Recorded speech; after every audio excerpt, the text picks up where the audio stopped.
बच्चों, let's see the question. For an object thrown at 30 degree to horizontal, the maximum height h and horizontal range are related as. Here we have given four options. Now to answer this question, first we will discuss here the key concept, and here the key concept is given as maximum height and range in case of the projectile motion. तो जब हम किसी भी object को horizontal के साथ theta angle बनाते हुए यहाँ पे थ्रो करते हैं तो उसका जो पाथ बनता है दैट इज पैराबोलिक. इस केस में हमारे पास जो हॉरिजॉन्टल डिस्टेंस होती है उसको हम रेंज से इंडिकेट करते हैं, और जो यहाँ पे मैक्सिमम हाइट होती है that is indicated as h max. तो हम यहाँ पे अगर मैक्सिमम हाइट की बात करते हैं, it is given as u square sine square theta divided by twice of g, और जो रेंज की वैल्यू होती है it is given as u square sine 2 theta by g के बराबर.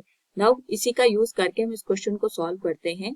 यहाँ पे जो ऑब्जेक्ट है इसको हम थीटा इक्वल 30 डिग्री पे थ्रो कर रहे हैं, तो हम मैक्सिमम रेंज और हॉरिजॉन्टल जो हमारे पास यहाँ पे डिस्टेंस बनेगी उसके बीच का रिलेशन फाइंड आउट करेंगे. तो क्वेश्चन में यहाँ पे अगर हम बात करें तो जो एच मैक्स की वैल्यू होगी that will be given as u square sine square theta divided by twice of g. उसको मैं इक्वेशन नंबर फर्स्ट दे देती हूँ, और जो रेंज का फॉर्मूला है it is given as u square sine 2 theta by g के बराबर. This will be given as equation number 2.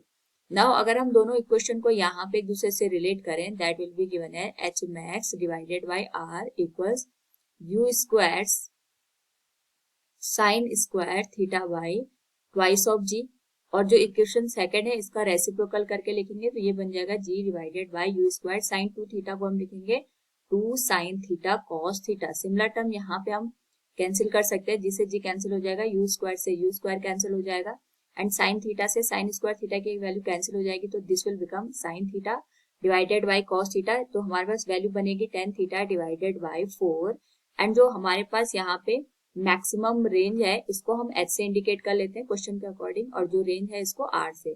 क्योंकि थीटा की वैल्यू यहाँ पे 30 डिग्री है तो ये tan 30 डिग्री हमारे पास बन जाएगा. This will become 4h divided by r equals tan 30 की वैल्यू होती है 1/√3. तो यहाँ से अगर हम क्वेश्चन को देखें तो हमारे पास जो रेंज की वैल्यू होगी that will be given as 4√3 into h. This will be the final answer. So from the given question we can say here the relation between maximum height and horizontal range is r equals 4√3 h. Option B will be the right answer. Hope all you understood it. Thank you and best of luck.